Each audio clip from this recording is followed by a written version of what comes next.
Oh, how it devoured, unbelievable. Here they are. We've got such absolutely amazing tunas today. Hey friends, hello everyone. I'm Mikhail Karpovich, a sea fishing expert with over 15 years of experience. This is my son Ilya Karpovich, who has over 10 years of experience in sea fishing.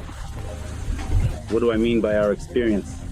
It's not just a few trips out to sea or the ocean for fishing. It's been consistent fishing for many years.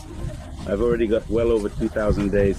My son has been accumulating fishing experiences since he was 4 years old. We then started living in Turkey, in Alanya. He's already accumulated over 1,000 days of fishing. It's Turkey, the Maldives, and Norway. There are many locations in the Mediterranean Sea. As for me, I've fished in the Seychelles, Indonesia, and many other countries, seas, and oceans. Today I want to talk about how we're going to prepare for fishing our trophy tuna. Please subscribe to my channel. Please give it a thumbs up, don't forget. Right now we're in the Maldives. We've been living here permanently since last year. I've been flying to the Maldives over 10 years. Since 2013, I've organized over 50 yacht safari tours in the stunning and picturesque Mediterranean Sea at various breathtaking locations. Tours are for 7 nights. So you can count how many days that is. Over the years, we've shot about 15 films for the Hunter Fisher TV channel. Hunter Fisher HD, that's Tricolor TV. The films, the series Fishing on the Equator, are the latest films. And the films that are also broadcast on the Hunter Fisher channel are part of the series World Fishing. Today we're getting ready in such a beautiful spot on our little beach with a view of the sunset for fishing for yellowfin tuna.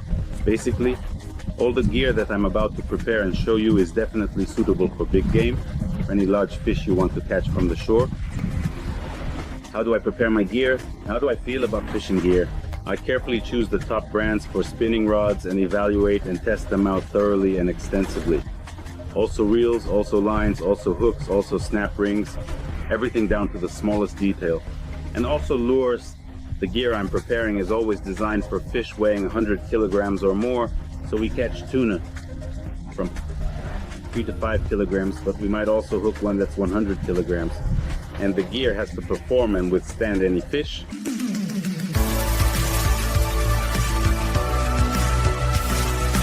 These are the trophies that you absolutely, undeniably, and undoubtedly, without a doubt, need to catch. Misha, thank you so much.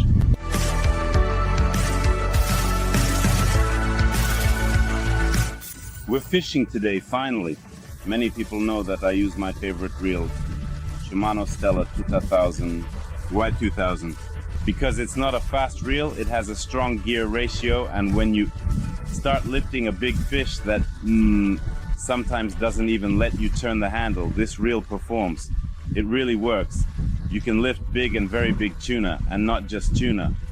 This applies to GTs and many other fish. The 18,000 Stella has a weaker gear ratio because it's a fast reel. It's really hard to reel in fish with a fast reel. I definitely don't recommend it. Many people who have fished with me know what I'm talking about. They know what it's like to fight a big trophy tuna and many other fish, and how the 2,000 Stella and the 18,000 work.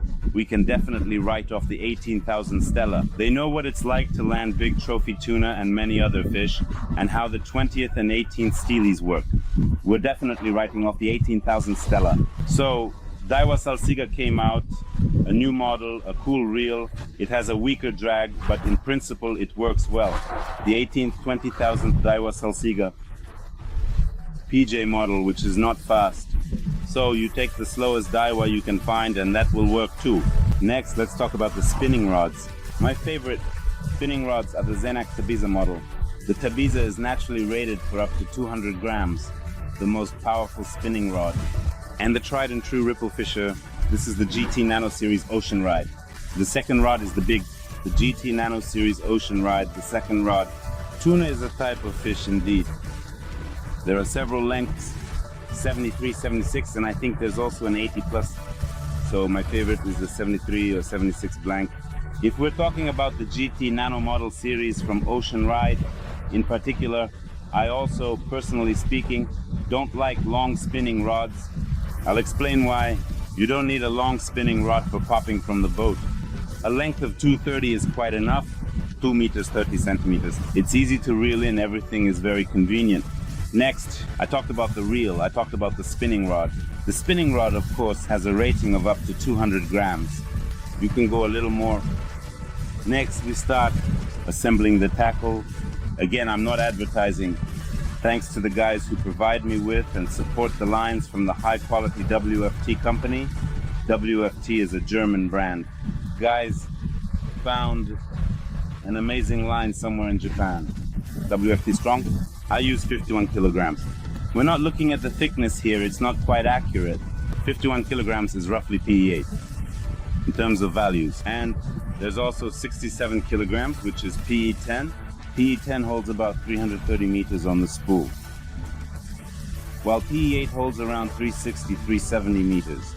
I'm currently spooling 50 meters of PE10 backing and 300 meters of this line on top. Basically 300 meters is enough to reel in any fish if your tuna is already running. It will spool out the entire reel. It can spool out 400 meters and break off. Typically tunas go down to depths of up to 100 meters and then they start to come back up. I'm talking about the behavior and habits of yellowfin tuna. So what we use for casting while fishing, it's either rings or swivels, spinning rings, lines.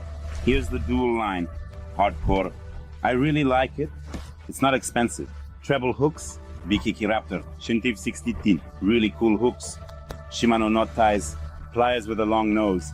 Or we have this hook and we have this hook left. This is 75-60-10 tropical spark point, really cool hooks. 4.0, 5.0 shock leader, 220, 250 lbs. It's a pliers with a long nose. How do we spool it? We're setting up a pretty strong drag. Next, we use gloves for safety and precision in our operations.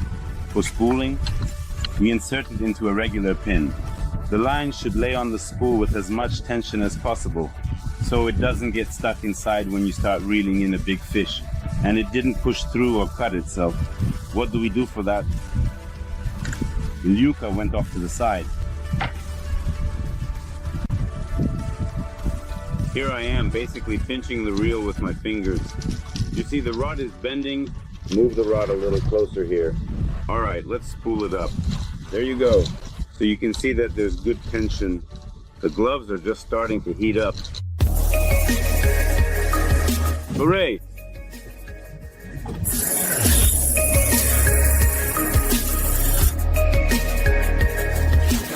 The fishing was successful. Thank you very much. I'm really happy.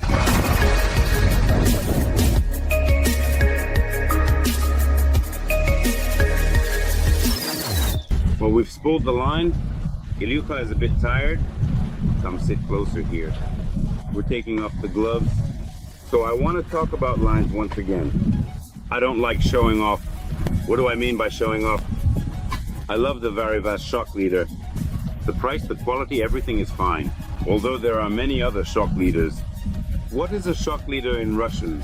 In Russian, it's called a line. This is the cheapest material there is.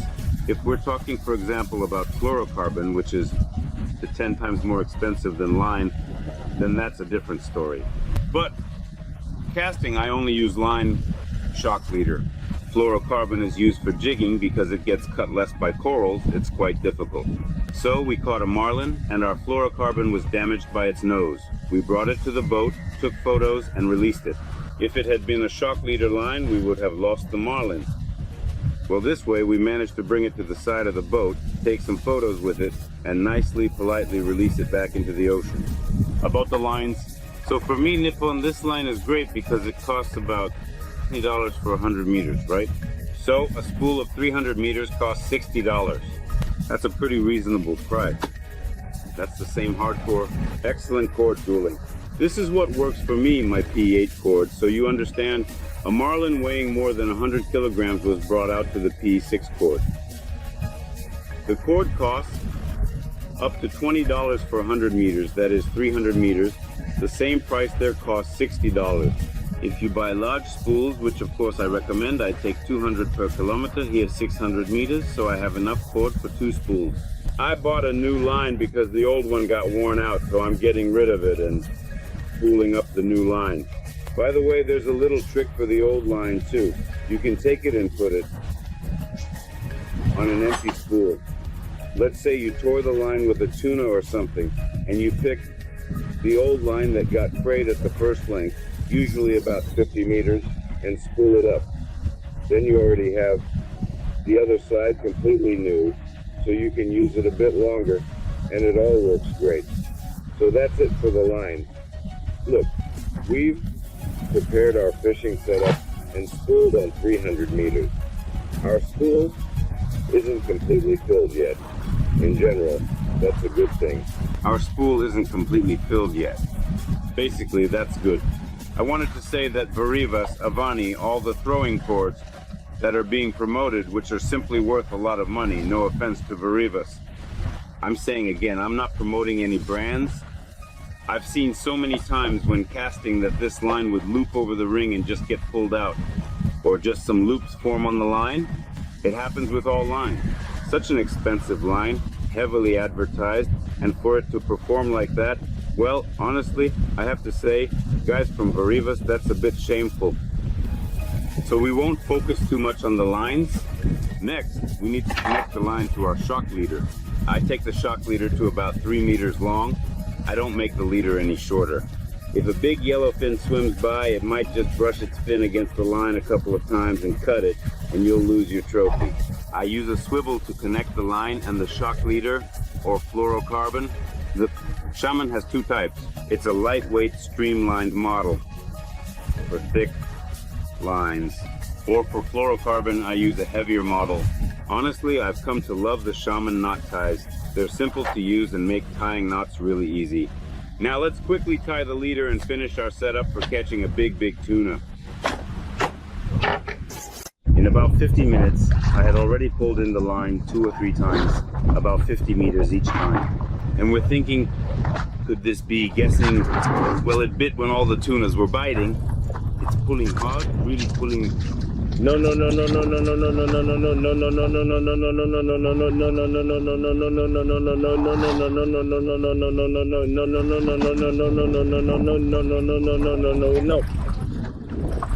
It's pulling.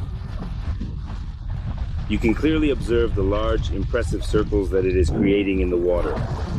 These circles are really quite beautiful and mesmerizing to watch. Larissa has successfully hooked a fish, which is quite an exciting moment. Can we get closer to it? No, but do you remember how it was coming under the boat just now? I was planning to start the engine, but then I saw that it wasn't necessary. It's better if it stays further away. If it's a big one, it's better for it to be farther from us. Here's our shock leader. I use 250 pounds for tuna. The same goes for GT. I know that some people even use 100 pounds. So we measured approximately about 3 meters in total. We cut it very carefully and precisely. Knot tying is actually a simple topic, but of course you need to learn and get the hang of it. I use both hands, the main teeth for tightening knots. So, as you can see, I've carefully threaded the line here, and now I'm winding it on easily and precisely with my hands in a smooth motion. 10 turns, 8 turns. Here's our line. This is the continuation, what we want to connect. So moving on, what am I doing? I'm connecting about 25 centimeters of the shock leader to the line. I make 1 turn with 2 to 3 fingers, leaving about 7 centimeters. From here on, it doesn't really matter. The straighter we wind the line, the better the knot will be. I wound it a bit. You see, I held the line with my finger, with 1 finger. I passed the knot tying tool a few times. And when I see that the thread is going in the opposite direction, I start winding it. Having wound it a bit, again, I take this line, I straighten it out so there's no twisting. So, then the shock leader and the line will be connected as securely and firmly as possible. And the knot will last as long as possible. My knots last for several days. You throw them, and they don't come undone. I'll explain why now. Of course, the ending is important. I wound it about 4 centimeters in length. That's enough. No need for more. Next, We trim the excess tail to make it easier to tighten, but I usually leave about 30 centimeters. Next, here's how I do it. I use my molars, these little pegs, to make 6 to 8 loops and tighten them against the grain. So everything should lay down evenly and tightly. There shouldn't be any gaps in the line. I've made 6, 7 loops, right? Now one little trick. The knot on the shock leader doesn't break or come undone when casting. What am I doing? I lay down the line. If before I used to make loops towards myself, one at a time, now I make 2 fixed, stiff loops. So I lay the line like this along the tip of our shock leader and along the continuation of the line that goes to the reel. And I make 2 loops inside, 1 and 2. I'm tightening it, and now you need to apply enough force to tighten the knot. There, we've tightened it. And as I mentioned earlier, I'm repeating the same knot again once more, just like before. Got it. And now the last one, again the same loop we started with. We only pass it through 5 times. And to make sure it tightens well, you definitely need to wet the line. But before that, I'm laying the line down just like threading a screw, so that it tightens well. Here I've laid it down, and this is our loop. Here it is. Look how well it tightens. Oops, let's wet it. And as much as I can, the current pulls it tight. Now I'm leaving a little tail of the line, which is about 0.5 centimeter in length, but it doesn't really matter here. So, I'm not melting it at this point. Next, I'm carefully cutting the shock leader to the desired length. I'm leaving 1 millimeter, which I'm going to melt with a lighter. I use turbo lighters that don't go out in the wind. So, pulling the line to the side. And I carefully tuck it in. There, all done. Our knot is ready.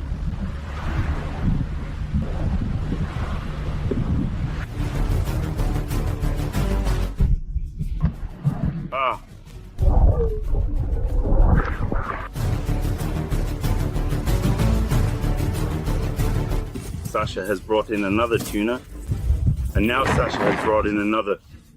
No? Well, quickly talk about lures. I love poppers and Halcos.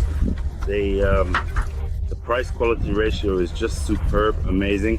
Of course, as soon as I definitely get a new popper, I immediately take off the hooks and split rings, because a decent tuna will just absolutely straighten the hooks or bend those split rings and get away.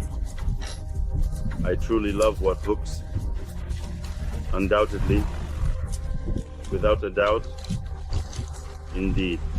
I use either the Korean and BKK treble hooks or the VMC 7560T model. This is one of the strongest hooks that I like. It's not heavy, it hooks the fish well. For choice, 2 hooks that I've come to love. I've been using them for many years, and I don't buy either Avnorat or other brands, so that works just fine for me. Everything is working out great. So we also use split rings a lot. Notice that I use rings with good memory. How to check: when you put a split ring on a treble hook that has a thick enough metal, and then attach it to the popper, if the ring hasn't bent even a bit, it means it has good memory and good steel. We're putting on new treble hooks, and now I'm going to show you a pretty clever knot. We have fishing tomorrow, so we're getting ready for tuna fishing this evening. You'll see what we'll have in the sea. We're going to go far out into the ocean to look for yellowfin tuna. Look. Here's a regular split ring that I'm also putting on the popper, but I'm showing you how to do it, and I'll do that a bit later. First, I'm going to show you a pretty clever knot that the guys from Singapore showed me many years ago, and it works amazingly for fishing in the surf with poppers. So look, we thread it through the ring once, the shock leader. We thread it through a second time. We've got a loop like this. We carefully thread it through twice, and then we tighten our loop securely, ensuring it is tight. Now Ilya is literally here to help. He holds the ring tightly under tension, ensuring it doesn't slip or move out of place. And I start carefully wrapping this little tail around the shock leader, making sure it is secure and tight. So we're making a braid like this. We're almost done. Ilya, let it go. Here's our braid. And in the end, a regular simple knot. Here it is.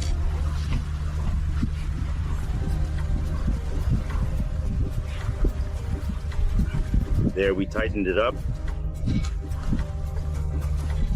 My teeth again. I'll say that in 15 years, aside from my teeth getting stronger, nothing else has happened. Look, here it is. It's a really strong knot, 2 20-pound shock leader. The knot holds exactly the same pounds. Here we have double reinforcement, and all the loads that are applied to the skin, the Tuna or GT or the Marlin. You see, it's all doubled up here. Next we put on our popper.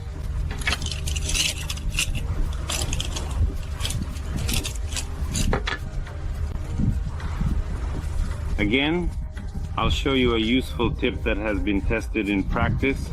Never hook the rings or the base of the rings with your hooks. It's a big mistake when a speedboat is going over the water. Everything gets knocked around and rubbed, and slowly but surely your expensive rod starts to get damaged. Always secure it with a chest hook, see, at the base of the reel. This is our transportation option. See, the tackle is ready. Everything's ready to go. Again, why use a chest hook? If I hook it like this, the chest hook will be dangling. For example, if you see the line is run here with this hook, while you're moving around, it will already damage your line. And then bam, a big tuna bites and everything gets ripped apart. And why did it get ripped? The tackle seemed reliable, but there's a tiny little detail, and this little mistake can lead to losing a trophy. Well, we finished getting ready for fishing for yellowfin tuna, and we are now fully prepared to embark on this exciting adventure. We're heading out at dawn tomorrow. Well, here are our 2 ready setups for casting. Here you go for the right hand. Here for the left hand, our favorite Shimano Stella 20,000. Here they are, beauties. They'll help you pull any monster out of the depths of the sea. Here you go, a popper rigged on a swivel with a snap. Here's a popper rigged on a ring with a snap ring. Here's my favorite Ripple Fisher Ocean Ride GT Nano model. Introducing our latest model, the Ocean Ride Big Tuna 76, a special edition crafted exclusively for Japan. This remarkable watercraft offers unparalleled performance and style, making it a must-have for enthusiasts. Here are our top picks. Everything's ready. Little cuts. It's been about 30 minutes. It's holding 30-50 meters, and it doesn't want to go in any way at all whatsoever. It seems as if, to be honest, in fact, actually really. So we put on the nail. You can see it by the tip of the rod. No, the tip there at the end. Clear movements like this. If they ask, the spools are tight, Fisher. The reel was standing still. And what size is that one? 20th. Oh, 18th. Well, You caught it, Larissa, damn it. Larissa, what are you doing? he's a smart one. He's a smart one, too. He's trying hard. A loving husband helping his wife. Right now I'm just holding on until he turns around. Yeah, hold on. That's it. Now pull. Pull. Make big circles. Let's get the gaff. Not small. Oh, he is. Gaff, let's go. Gaff. There it is behind. Come on. Tail right. No, it's big, huge. Wow. Yes. There is a widespread and common misconception that many people believe, which is the idea that in order to be productive or successful, one must wake up and start their day extremely early in the morning. This belief suggests that early risers have an advantage over those who prefer to begin their day later. However, this is not necessarily true for everyone. Different individuals have different peak productivity times, and what works for one person may not work for another. It's important to understand that success and productivity are not solely determined by the time you start your day, but rather by how effectively carefully you manage your time and tasks throughout the day. Therefore, it's a big misconception to think that you absolutely have to go out really early in the morning to achieve your goals or be successful. No, you don't need to. It's important to pay attention to the tide, the current, the wind. The dust is feeding really well during the day. It's important to know where to find it and come there and catch it. Well, in practice, we'll see all of this. We've filmed a lot of beautiful bites, attacks, fights. We'll show all of this. I'll say it again, the Maldives, I didn't choose this location by chance. I don't like easy spots. You just cast and catch fish. I like to show my knowledge. I checked the current, the tide, found the fish and caught it. Fish always bites well. Guys, I'll be honest, I don't really believe in the moon. For example, during a full moon, the fish bite really well on the reefs, although during a new moon, fishing should also be better, right? Because fish can't see at night, they feed less at night, while during a full moon, they feed more. In warm waters, fish are constantly feeding, and the bait is very important. Where you reel it in is important.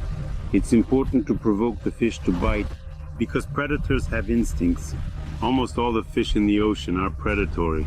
As for the epipelagic fish or reef fish, there's no such thing as a season in the Maldives. I don't believe in the concept of a season. There's no such thing as a season in the Seychelles or in the ocean. Guys, pelagic fish, if they don't eat 20% of their body weight in a day, like for example a tuna, if it doesn't eat 20 kilograms of fish in a day, it will just starve to death. So it's just a mindless munching creature. Well, let's put it this way. You can analyze the season very well. They always ask, when is your season? Our season always comes. We are experts, we know where to go, we know where to catch fish and how to catch it. We don't have the concept of a season. Living here in the Maldives, I get convinced of this time and again. It's important to find the fish, to know where it's feeding at the moment, nothing more. There's no such thing as a season. Subscribe to my channel, check out my Instagram, watch the stories. Come fishing with the experts, the specialists.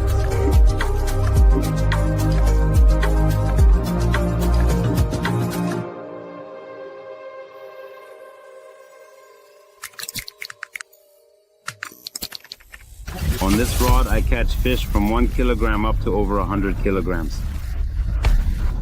A marlin weighing over 100 kilo.